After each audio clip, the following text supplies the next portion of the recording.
Hello and welcome to the Grounded Awakening podcast, conversations connecting science and intuition, real life lessons from real people, real professionals who've had experiences that help them awaken to the truth of what they need and what is needed to thrive in their profession. These are conversations to help us evolve and awaken to what we need to be grounded yet spiritually awakened in life, in parenting, in education, in healthcare, and in the way we interact with the world around us.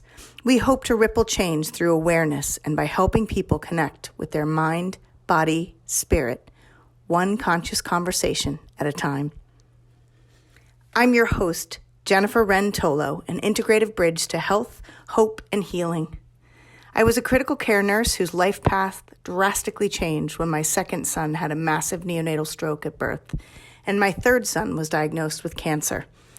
Through this crisis, I learned the power of finding calm in the chaos and understood how calming down and being more present in my life helped to navigate through all of the inevitable stressors and challenges. I learned by caring for myself, I was better able to care for and support my kids so we could both be happier and healthier. Now, I'm a whole health educator and patient advocate. I use science, my nursing knowledge and experiences, along with my intuitive gifts and personal experiences to help bridge the gaps between modern medicine and alternative health, between science and intuition, and between self-care and caring for others. I help overwhelmed mothers and children with invisible disabilities find calm in the chaos of their lives and awaken to hope and resilience so they can take back their power over their own health and well-being. I am the author of Family Fuel, A Busy Mom's Guide to Healthy Living, and a featured author in the Wellness Universe's Complete Guide to Self-Care, Tools for Stress Management. I'm a keynote speaker and an adjunct lecturer at Endicott College, where I teach a course called Holistic and Complementary Approaches to Health and Healing. I offer online courses, workshops, and retreats. I'm a wife, a warrior mom of 4 boys, a Karuna Reiki master, a mindfulness practitioner, an educator, a medical intuitive, and the owner of Butterfly Family Wellness. You can connect with me at www.jenniferwrentolo.com. Good morning and welcome to the Grounded Awakening podcast. My name is Jennifer Wren Tolo, your host, and I'm really excited for today's podcast because one of my passions is really helping people transform from that feeling of powerlessness and that stress and overwhelm that we get from being spun up from all the outside things to really tuning into how we can empower ourselves and find calm in the chaos so we can find hope and resiliency and our health and our happiness. And today's guest is the epitome of the Grounded Awakening. She is from Ukraine, and I'm excited to bring her on because I know many of us are watching the news and feeling like, what can we do to help? It's a feeling of powerlessness that we get sometimes when we see what's happening out in the world. And maybe it triggers us for our own things. I know watching the news and seeing the mothers in the hospital with their children getting cancer treatment really resonated with me because I was one of those mothers. One of my sons, my second son, had a massive neonatal stroke at birth, so I was in the hospital with him. And then a couple of years later, my third son was diagnosed with leukemia. So I've been one of those moms. I know what that feels like. And then to add a war on top of that just really made me empathize and want to help these families, particularly the women and children in Ukraine right now, just get some hope and feel like they have our support. So I am excited to bring on Viktoria Rader. Hopefully I've got your name right. Viktoria is she is from Ukraine. She was born in Lviv, Ukraine. It's one of the most entrepreneurial spots of the former Soviet Union. And she literally came to our country and just made an amazing business for herself. She owns U2 Shine. Viktoria has a PhD in metaphysics. She's a possibility coach. She's the founder of UYU to Shine. She successfully combined unique spiritual and practical approaches to help thousands of individuals shift from scared selves to their sacred selves. Love that. From loneliness to belonging, from worthlessness to wholeness, and from the impossible to I'm possible. Oh, I love that. Having realized that fulfillment is first defined by an individual's subconscious programming, Victoria created products and services with a unique success formula of healing one's heart, freeing one's mind, and expanding one's skills to see, create, and live a life of limitless possibilities. She's also the host of All About Me, All About the Voice podcast. She's an international best-selling author of Until You Win, Until You Shine, and Manifest Me, and she's the creator of Empower Me, little m, big E, and Master Me at little m, big E. She's going to explain what that means, I'm sure, when she comes on. And I'm really excited to have her on. She's going to share how you can help support people in Ukraine by buying some of her products, that 100% of these proceeds will go directly to the people of Ukraine with supplies. So I'm excited to have Victoria on. Welcome, Victoria. Thank you, Jennifer, for having me. I am looking forward to being with you, with your amazing Grounded Awakening family here. I just love the name, and I live that daily. Yes, thank you. I started this podcast because in my own practice, where I work with mothers and children that have invisible disabilities, and I help them navigate those challenges so they can find the hope and resiliency and the healing and happiness. But one of the big things that I see, and I teach in college healing, and one of the things with my own children, with my clients, with my students that I've seen is this just complete anxiety, the feeling of powerlessness, the feeling like they don't have control over their lives. And for me, I really believe it's because we lack that spirituality. We lack that connection. Can you tell us a little bit about your journey and how you got to where you are, with your business, and what made you grab this PhD, all that? I'd love to know sort of how you got where you are. Absolutely. And one thing that I wanted to encourage your audience with is to understand that what Jennifer's talents are is everybody's talents. People are born with capacity to be intuitive, to be divinely guided by inner knowing. If you're breathing, you're guided. Yes. You might be dragged instead of guided. Seneca said, willing destiny guides them, unwilling destiny drags them. So the level of perception of your journey might be different. But if you're a breathing human being, you're a being of light that is having this powerful earthly experience. And every single talent that is open through Jennifer, or you will hear me maybe share some of my stories, and you say, wow, of course, it's easy for her, or it's easy for anybody who has these talents. You will need to pause and realize is that I'm talking about you. I'm not talking about me. I'm using my stories to empower you to step into your full realization of that. And that's very important to me. And that is kind of the message of everything I do. But as for me, I was born in Ukraine when it was still a part of the Soviet Union, and the country that had, as a country, the Soviet Union had no choices, had no private ownership. Everything was owned by the government.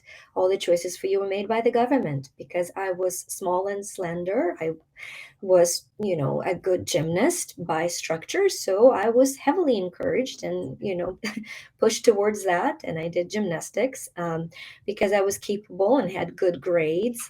I was able to get into higher education and get a higher degree. Only 6% of students in the former Soviet Union were getting higher degree in education.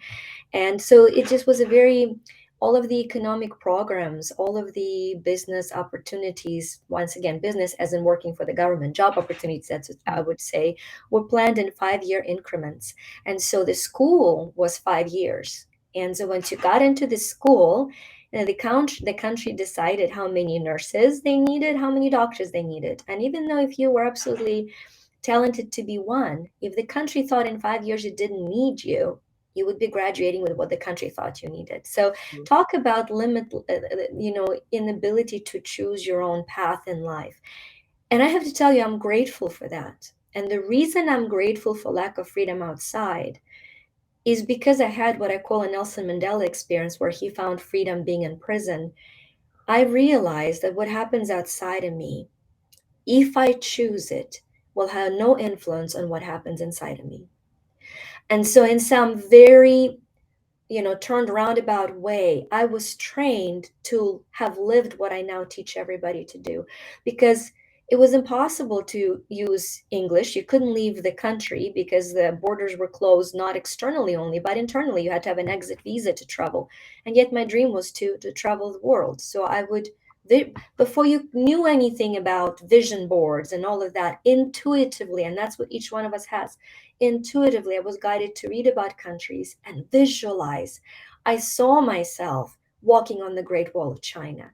And then 20 years later, against all odds, I found myself walking on the Great Wall of China. And we'll talk about that, but visualizing internally, because nobody could take that away from me. Right. I was creating a life of my dreams.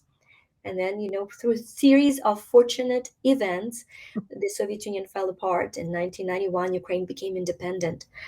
And the one catalyst that I wanted to share, mention it to Jennifer, that I think is so poignant. My dad was a journalist. And as a journalist, every single article had to be censored, of course, by the government. And so in 1986, when the Chernobyl disaster happened in Ukraine, my dad was sent to the place of explosion 2 days after, actually a day after. And he had to go there and come back and report that all was well. So the propaganda that you see right now with Russia is simply a continuation of Soviet propaganda, Mm. where people are continually brainwashed that all is well, nothing is happening. Except Right. my dad couldn't do it. My dad came back and he said he wouldn't do it. And we went from a family with high status recognition. He interviewed Olympic champions, he interviewed presidents, to my mom and me sharing the same pair of boots through on winter, Oh, yeah. because he stood for what he believed. Yes. And that was a lesson to me that no matter what, you stand for what you believe. And the interesting thing of that is that what happened then, this is when the perestroika and glasnost started happening, which is perestroika is rebuilding, and glasnost is the freedom to speak, which was non-existent in former Soviet Union. A group of US journalists wanted to bring the freedom seeking journalists from the USSR for the exchange program. And my dad was one of those handpicked journalists because of the Mhm. stand that he took. So he came to US and he learned what entrepreneurship is. And when the Soviet Union fell apart in 1991, he was the first owner of the first independent newspaper in Ukraine. So when you look at the Ukrainian people and the history, they're highly entrepreneurial people that have seeked business opportunity, but were unable to express it, being for 70 years under the Soviet regime. So I am very grateful for my genetics, for everything I've done. I came to US in 1995. I got married, had two amazing kids, and chose to homeschool my kids 1 year at a time. Wanted them to see the world, thought that seeing Greece and learning Greece is better by being there. So I took my kids to Greece for 3 weeks, came home, and my husband said, "Sweetheart, that's wonderful, but this is how money works in US. That plastic card you were swiping, there's no money attached to it. It's called credit. No credit cards in the Soviet Union. You either had money or you didn't. And most of us didn't. So you didn't go anywhere or didn't buy anything." But Mm. so I said, okay, I'll go get a job that allows me to homeschool my kids and work full and make money. And he goes, "Oh, really? What you gonna do?" So I literally go online and I Google, what's the fastest way to make money in US without working 9 to 5 job? And I see real estate. Of course, this is 2007. Real estate is blossoming and blooming. I say, great, I'll get the real estate license. I get my license. 2000, end of 2007 into 8, and the market starts crashing. We're experiencing the worst economic disaster in a Mm. while. And I just used that resilience you talk about. I thought, wait a minute, this is what's happening outside of me. What is happening inside of me? Inside of me is Yes. I'm going to just keep working. There are so many nights I've sobbed myself into that pillow because I was not comfortable going and asking people for business. I was not comfortable Mm. prospecting. But long story short, by 2009, while homeschooling my children, why never working on Sunday, to me, it's my personal Sabbath, it's my day of rest. Mm. I was in the top 1% of real estate agents in all of US, started being invited to teach business principle without sacrificing family, and have done that and did a little life coaching as well, and very quickly realized that you can teach a person habits, you can teach people skill set, you can even encourage them to put effort in, but without their mindset Mm. they will not succeed. And by mindset I mean not only the 7% of your conscious activity, but 93% of your subconscious activity that controls what we do. All of us going to go for a run, we buy new clothes, and the first 2 days we're there, and day three the body says, who do you think you are? Yeah, there's a I'm piece of, done. Right. there's a piece of cake in the fridge. That's the 93% talking. You've Mm. exhausted yourself over the last 2 days. You got to take good care of you.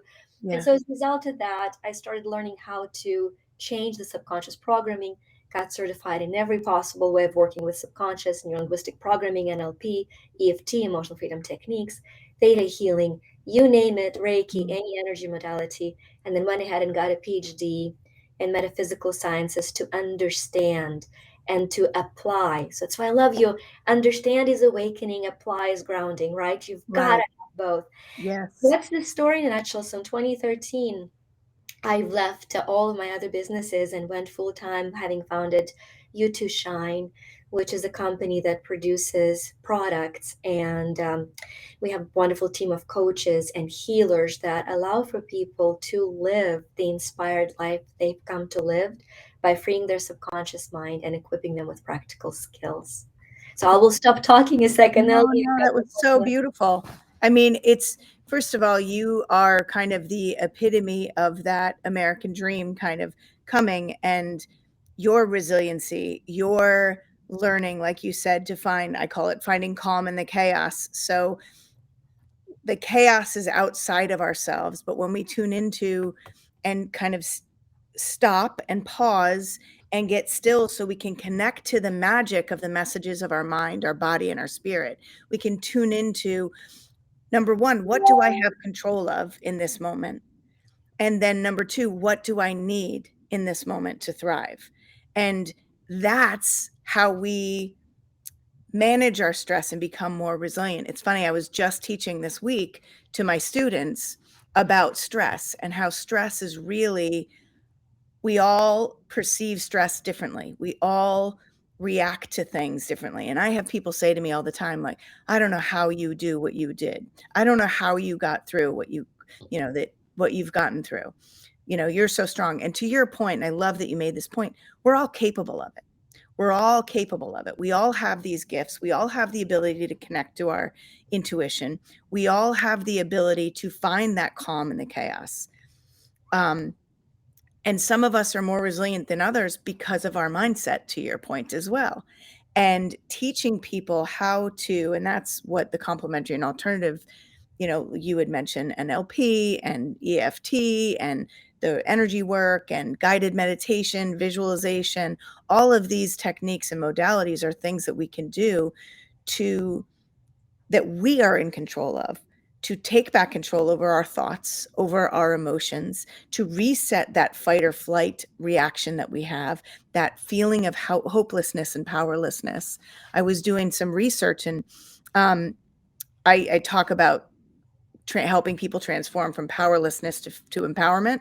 And one of the things, and I would love to get into your levels of empowerment, your three levels of empowerment, um, because powerlessness is a lack of control over your destiny. And when you feel like you don't have control over your destiny, it can affect your health. There's been all sorts of studies that show that this feeling of powerlessness, worthlessness,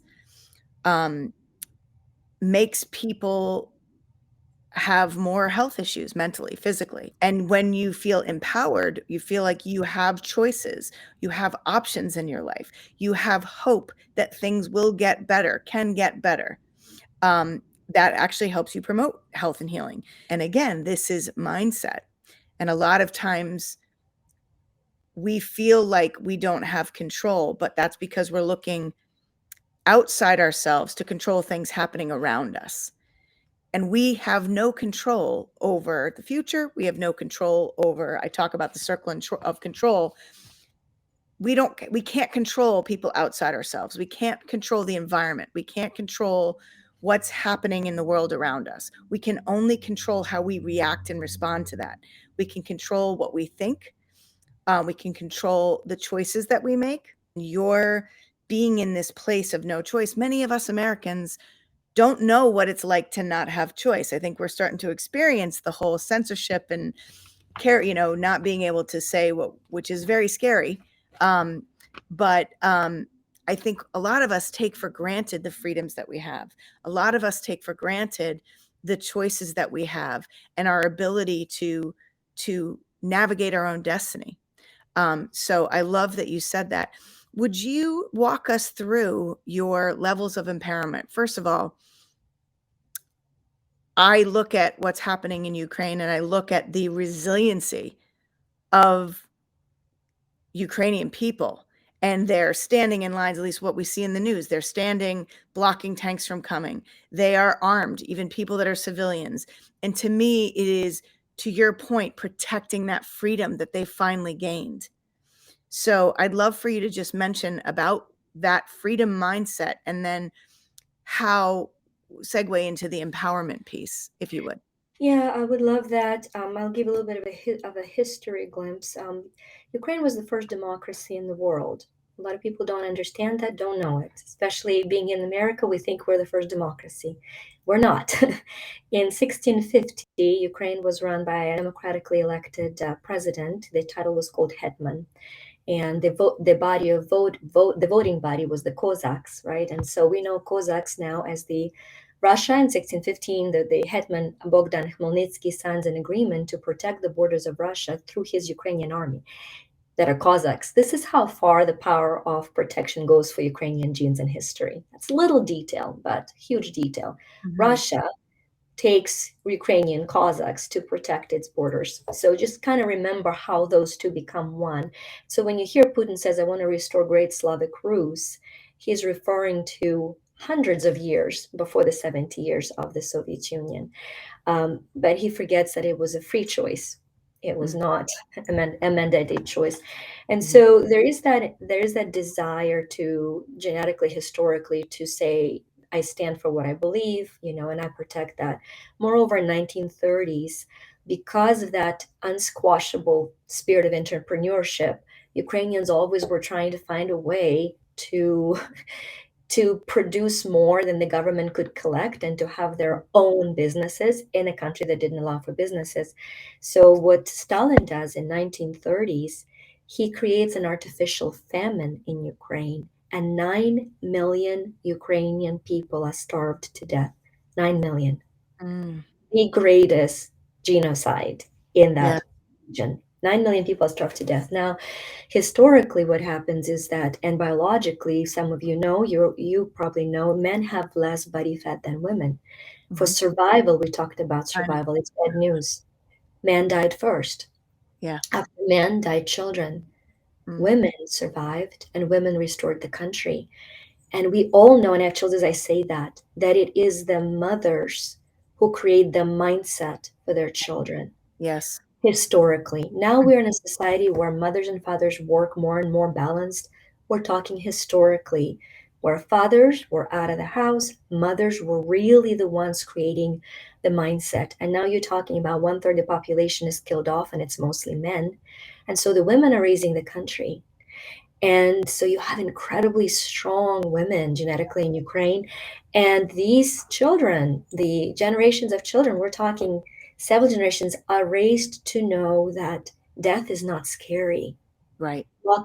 Loss of freedom is. Yes. That surrendering your spirit is no problem surrendering your body. So that's what you're seeing playing out right Yes. now, where we talk about the subconscious programming. So there is no powerlessness mindset in the Ukrainian people, because we've had life happen to us. So when I say powerless, the way I describe it is that, yes, it is the survival. And actually, I want to give you guys 4 levels so you know where you are in any area of your life. You can be 4 levels of progression: survival, stability, success, and significance. There are 4. And we have to go through all 4 to master and step into significance. Very often people want to jump through, well, I'm in survival and now I want to be significant. I had 1 follower and now I want to have 1 million. The ego is screaming into their ears. Yes. They forget they got to get to stability. Same is for relationship, same is for health. You cannot go from an unhealthy body to a whole body overnight. You got to Right. get stable. You got to keep succeeding. The same is for money, right? The same is for mindset. So if you find yourself in survival, the first thing to do is to congratulate yourself, to know that you're in survival. When you find yourself complaining and saying, oh, people call me, I'm a victim, I hate it, life is just horrible, things happen to me, congratulations, you're aware you're in survival. Awareness is very important, because if you don't know Absolutely. you're in prison, you cannot break out of it. This is why The key to 60% change. It's the first step of change. steps change. So this Yeah. is why so many people, I don't know percentage wise, it keeps changing, but around 50% of Russians right now supporting Putin. And the world says, well, how can it possibly be? It's because they are in prison Yeah. of the mindset, and they're unaware they're in prison. Yes. They don't have the Yeah. luxury of awareness. So then you have those Russian people that are trying to march, that are trying to oppose the war. They feel they're stuck, they feel things are happening to them, but at least they are kicking into survival mode. So that's survival, and that's level of powerlessness, where life happens to me. I'm Mhm. barely surviving. The next level is stability and success. So from survival to stability is a change of habit. Change of habit. Mm. So when you change your habits, you go from survival to stability. When you change your mindset, you're going from stability to survival. When you change your heart, you go from success to significance. That's the process of that, aerial life. And so, looking at empowerment, then you're being powerless. Life happens to you, life happens to me, you're in survival. So, the first step is actually becoming power hungry. It's Ooh. that revenge. It's saying, I am going to get. It's because you have to go through stability. You can't go from survival to Zen master. And when somebody tells you, oh, just breathe, ignore the world, you want to strangle them. And that's a normal reaction. I want to tell you guys, it's a normal reaction, because you say, you don't get me. Things are happening to me. What are you talking about, inner peace? So the first step is to say, I'm tired of this. I'm angry, and I'm going to challenge that anger into the revenge for life. You don't want to stay Mhm. there, but you want to own your emotions. You Yes. want to become power hungry, to claim the power. So you go from resistance, I don't want to see this is happening to me, to resilience. I'm going to do this. By golly, I'm going to do this step after step. Then you, Victoria, I think of it as almost like a flame, like letting those emotions ignite that flame inside of you of action. Like I sometimes I think that flame starts to dim a little bit when we're in that victim mode, but then when we get that charge, like, okay, now I'm getting mad. I think about like, anger is like a fiery emotion. Charge and like now I'm going to take inspired action here because I no longer want to feel this way. Yeah, love it. I love that. Yeah. Yeah. And so, very important step, right? So you make that, and then you understand, wait a minute, there is my way, my wounded way, and there is a whole way. If I Yes. surrender my pain into the light within or without, or both, and I allow for that light and that power to empower me, I surrender. and then you become Yes. guided, and being guided is the point of empowerment. And I want to, I want to share with you this 2-minute story that happened when I was a little kid that I think impacted me tremendously to understand this principle. I was a 5-year-old kid and I was playing with toys, and I wanted to have a hanger for, like, to hang my doll's dress on something. So I looked everywhere, couldn't find anything. I pulled out a metal hairpin out of my hair, and I looked around where to put it in, and what do you think I found at 5? I found an electric socket. Now, Ooh. in Ukraine, it's a 230 amps. It's not 125. I mean, Yeah. it's not hello, it's goodbye. It's not a good shock. Yeah. So, of course, I take it out, I stick it into the Ooh. socket, everything blows up. The electricity didn't go into me because the fuses blew. So I often say, resistance saved my life. That's so powerful to think about it. Think about the house. Mm. There's the same amount of energy, of electric power coming to your house. But every light bulb in your house has a different resistance setting. So the 20 amp light bulb shines at 20 amps, but watts, but a 100-watt bulb shines so much brighter at 100 watts. Power is the same. Resistance changes the output of light. And so you look at your life and you say, wait a minute, me, Jen, you, we have the same flow of power to us and through us. It's our resistance to that power based on the need of survival is what blocks our ability to shine fully. Yes. Yeah, the process of Oh, empowerment is the yes. process of allowing the power to shine through you. That's so true, and there's so many people that sort of when I think of resistance as far as life and stress and empowerment, so many of us are caught up in outcomes. We're attached to outcomes. We're attached to, "This is how I want my life to be. This is how I expect it to go." I think of it with COVID even. "This is not supposed to be like this. It's supposed to be." Well, who said? Right? It is what it is. My point is we resist what is because we get attached to what we want things to be. And so, to your point, those are the people that have more stress in their lives because of that resistance, that have less happiness and joy because they can't be in the moment and appreciate what they have and where they are because they're focused on the outcomes. So I love that you said that. I love these 4 points. Keep going.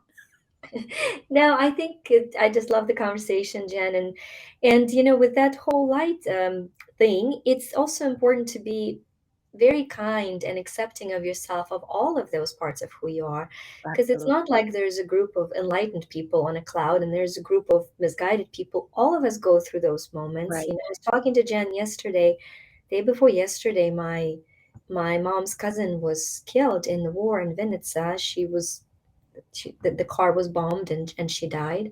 And so I went through all of those emotions, but now instead of going through them for the rest of my life, I have the skills and ability to process them quicker. So the first, there was powerlessness. How could this happen to Of her? course. Of She course. didn't deserve it. These people are blank, blank, blank, blank, blank. The anger, the anguish, it just didn't last for months and for years. Right. But I allowed the powerlessness because I surrender my spiritual ego to not feeling, right? And Yeah. then after that, I said, wait a minute, wait a minute. I can't give in. Giving in means they won. What can I do right now? So Yeah. my body was locked in. I couldn't get out of bed. So I said, oh, I know what I can do. For me, power hunger and being empowered right now is to get out of bed. I'll show them I will get out of bed. I Yes. get out of bed. I'm going to wash my face. I'm going to put makeup on. So maybe in your life, standing on a public stage and talking to 5,000 people is not empowerment. It's delusion, unnecessary. But getting out of your bed, Yeah. just do it. Mel Robbins says 5, 4, 3, 2, 1. Yeah. Yes. Yes. Five, That's four, right. three, two, one, up. Yeah. That's very important. So you look at your part, and any part of who you are and any way you process anything is a part of you. Be Yes. gentle with it, be loving with it. I had a client who a while back came to me and said, I cannot commit to anything. I overcommit, then I don't keep my commitments, and I'm overwhelmed. It causes stress. I withdraw, then I don't commit at all. And so I opened my mouth up to give her the practical steps of commitment. But what came through kind of the divine intuition, through the spirit, was, wait a minute, you are committed. You're just committed to the scared self. Yes. So the journey we're going through is loving our scared self and recommitting to the sacred self. As a matter of fact, I didn't send it to you, Jennifer, but if you go to my site, there is a free meditation and no strings attached. It's a 5-minute meditation that allows for you to reconnect from your scared selves to your sacred self, to that bright, shining light of who you are, Yeah. without punishing yourself, without feeling bad, because it does us no good to Yeah. be critical of the little victim in us. It's Yes. that victim that needs love. Yeah. You know? It's funny because it makes me think of, I remember, as a mom, I call myself a warrior mom, right? And I remember going through, really hard things when my kids were sick. Um, you know, my son that had the stroke, we were still going through hard things. Even now he's 19. And I'm struggling going through the cancer. And I remember having those moments where, I felt that exhaustion, that um poor me kind of thing for just a moment. And I'd think, okay, you can't think that way. And I'd push myself out of that because it was almost like I didn't have time to wallow in that. I had to get up. I had to get out of bed for my kids. I had to get out of bed for my family. I didn't have time to sit in those emotions. But then when I had that lull and it was like the fires were all out and I'm still kind of that warrior going, okay, what's next? Those are the moments that I had to let myself relax and feel those emotions and let myself feel that sadness, give myself that self-compassion of saying, okay, this is really hard right now. I'm feeling exhausted right now.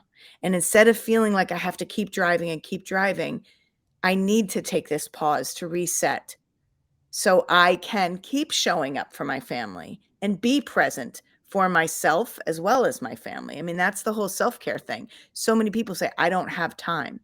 Well, if you don't take the time, you really won't have time because you won't be here. I learned that. But to your point, it's like absolutely allowing yourself to feel those feelings. But as I say to my clients and my kids, don't hang out there. Let them move through you, but then change that mindset. Let that fire burn for you to take action and use that awareness of how you're feeling instead of, I am this emotion. I feel this emotion. Let it wash through you like a wave. So then you can move through that emotion and feel inspired and purposeful to then take action towards the next step. So I'm paraphrasing kind of what you're saying, but that's what I heard from what you said. That's what struck a chord with me. Um, Beautiful. yeah, yeah. And the surrender is so key as well. I feel like it's that resistance, it's that surrender. I think about there's a great book called The Whole Brain Child by Dan Siegel, and he talks about life being like the river of well-being.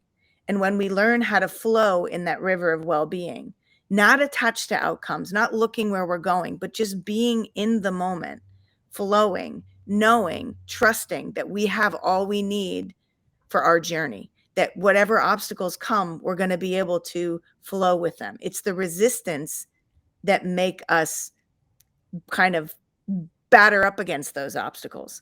And on the banks of that river are chaos and rigidity. And when we need to have control of things that we really don't have control of, like planning our lives and having attachment to outcomes and needing things to be a certain way, we are resisting. And when we resist and things don't go our way, it throws us over to the bank of chaos. So we're really not moving except for going bank to bank versus letting go and surrendering. And then we can flow and get to the destination we're supposed to be at. And I see it. I see it. One of the biggest things for me was really surrendering and opening to, okay, what is the message in this challenge for me? what am I being asked to learn? What do I need to grow to move through this challenge so I can be stronger, better? And I think it's important also to realize that the next question to that, the first question to ask is, what am I learning? Yeah. And that puts you in stability. But the follow up question, that is the most important one to ask, is there a better way to learn it? Yeah. And what I mean by that is that, if you are looking at any situation and you find out both the lessons and the virtues that come result of that lesson, you want to ask your subconscious mind and the divine, what is a better way to learn it? Because otherwise, you'll keep learning it at a lower frequency. Mm, You'll be stuck in that learning, or you will be stuck at learning a new lesson still through strife and tribulation. yeah. So, the universe, actually in the Bible it says, and we misinterpret and misunderstand it, there's a phrase, ask and you shall receive, and it's Mm, been interpreted as ask for things. mm, It doesn't say ask for things. It doesn't say, and I know a lot of new age does the same thing with the law of attraction, send a yeah. list of demands to the universe. Yeah. That's a very limited understanding of the law of Right. creation. That is not how it Mm, works. What it works how is that ask, meaning that quality a question and you shall receive. The universe or God or both, however your map of perception is, responds to the questions. So if you're going to ask a question, what's wrong with me? Your powerful subconscious mind is going to give you every single answer. mm, If you're going to ask a question, what's going on here? You will have the description of reality. If you're going to mm, ask a question, what am I learning here? It's a high frequency question. It puts you above the reality and it says you're learning resilience, you're learning yeah. patience, you're learning Yeah. surrender. Then the next question is, that is great.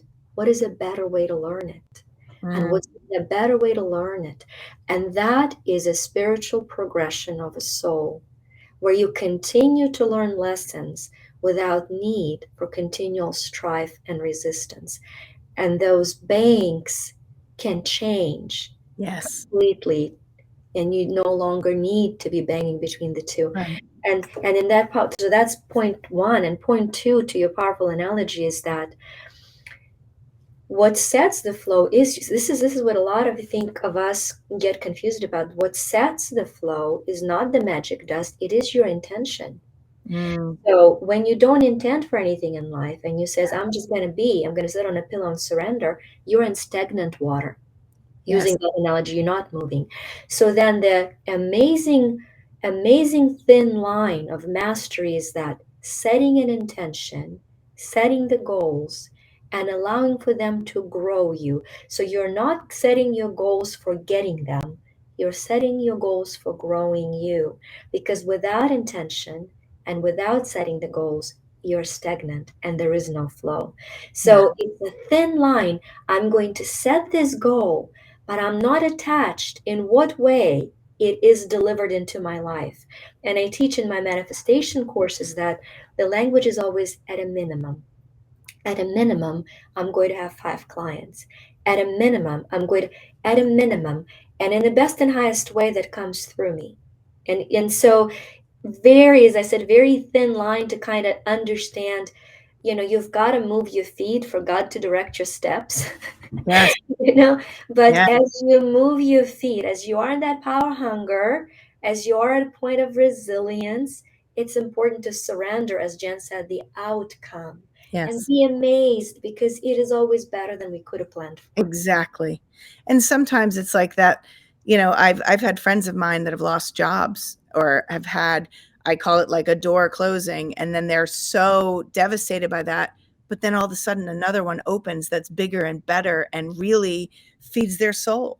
And so it's that, letting go of the outcome. This is all so amazing.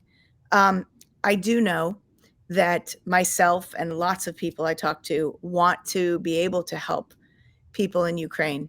I know that there are some people that are purchasing Airbnbs with knowing that they're not going to get there. But I also know that sometimes maybe access to their funds isn't easy for people in the Ukraine to access their funds right now. So, what are some ways that people listening to this can help and support,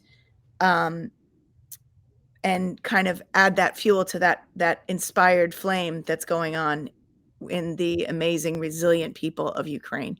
Yeah, well, thank you. I think there are three points that I want to talk about that everybody can do, and the first 2 points involve no money at Yeah. all. Oh, And right. so the Yeah. first one, the first one is every prayer, every intention, every meditation, every energy healing scent matters. Every thought of light matters. And so, by you just taking a second and putting your hand on your heart and saying, I intend for peace in Ukraine, I intend for prosperity in Ukraine, and I intend it for the whole world, that's a three thing. But connect to that intention. Connect Yes. to the intention. Everything is energy, truly. We are vibrating electrons, protons, we are Absolutely. energy. And so, that would be the first thing is I will I just want to add, I did a meditation, a guided meditation that's on my sites, it's on my Instagram, it's on my the doing just that. So that's a free way that people, if people don't know how to do it themselves and want some help, you can go right there and follow along and send that intention of support and strength. Thank you. Yeah. And just realize that your subconscious is listening to you. So for practical application for you when you're stressed, if you have no skills, if you don't know how to tap for stress, you know, if you can't even monitor your breath, because breathing, but just saying peace. Yeah. You're stressed by saying peace, peace, peace, peace, peace. That one word is a phenomenal mantra. So, and then you can just expand that and just say Yeah. peace for my family, peace for Ukraine. And it is very powerful. Yeah. And that's something you can do many times a day. For Yeah. you find yourself, you do it for all. Do it for all. When you find yourself anxious, bring yourself to peace and then expand it to Ukraine. So do it Yes. for all. Bring peace to you and bring peace to Ukraine at the same time. So the second thing, of course, is as if you are somewhere where you have an extra room or an old blanket or something you no longer need, you can donate to the local centers for refugees. There are now 1.5 million Ukrainians, civilians that have fled the country because they have no homes any longer. They've been bombed and destroyed. So you can go through your stuff, and if you have two of the same thing and you haven't used one in 5 years, instead of throwing it away, put it aside and find a local drop off for refugees. And I wouldn't be too worried if it doesn't go to Ukrainian refugee. When you impact a human life, you impact all human life. So those are the two practical that don't involve money. The first one is really minimal effort. The second one is a little bit of an effort. And the third one is because unfortunately there's so much fraud. As always, when there's Yes. a need, there's a fraud. There are fake Mm. charities, they're fake, there's so much that's going on. And so what we have done for my business, we launched a line of products, and that is clothing, yoga mats if you're into yoga, phone Yeah. cases Yeah. that all have an empowering message, free me Ukraine. And when you buy that product, it serves two purposes. A, hopefully you will use it, and that's energetically supports Ukraine and freedom, and lets you know that you're not powerless, that you're supporting, and hopefully let somebody else know, and they'll ask you how you get that, which is why the product. But Mm. more importantly, 100% of the profit, and I mean every dollar per dollar, after the spring, which is our producer, takes their cost, every dollar of that, and we do it daily. We've run it, I'm going to cry, we've run it for 3 days, we're at 4,900. Oh, 3 days, yeah. and just gives me chills. Every dollar of that, what we do is I have people that I know. We are a group of volunteers that buy supplies because we're connected to people in Ukraine who say right now we don't have any one-time use needles to give inflammatory. So we buy them in Canada and US where we have them. We have a licensed plane that we can ship free of charge. We have people on the ground and then receive those and deliver them. So the Mm. supplies constantly change. We Yeah. were putting money into the life jackets for children because, as you know, now the children are being targeted. So a life jacket is $1,500. It's expensive, but it saves a child's life. Yeah. But you don't have to come up with 1,500. You can buy a $30, a $20 T-shirt, Yeah. and and so. That's kind of the very practical, palpable way that I am feeling empowered because I'm helping Mhm. that. And I'm sure Jen will.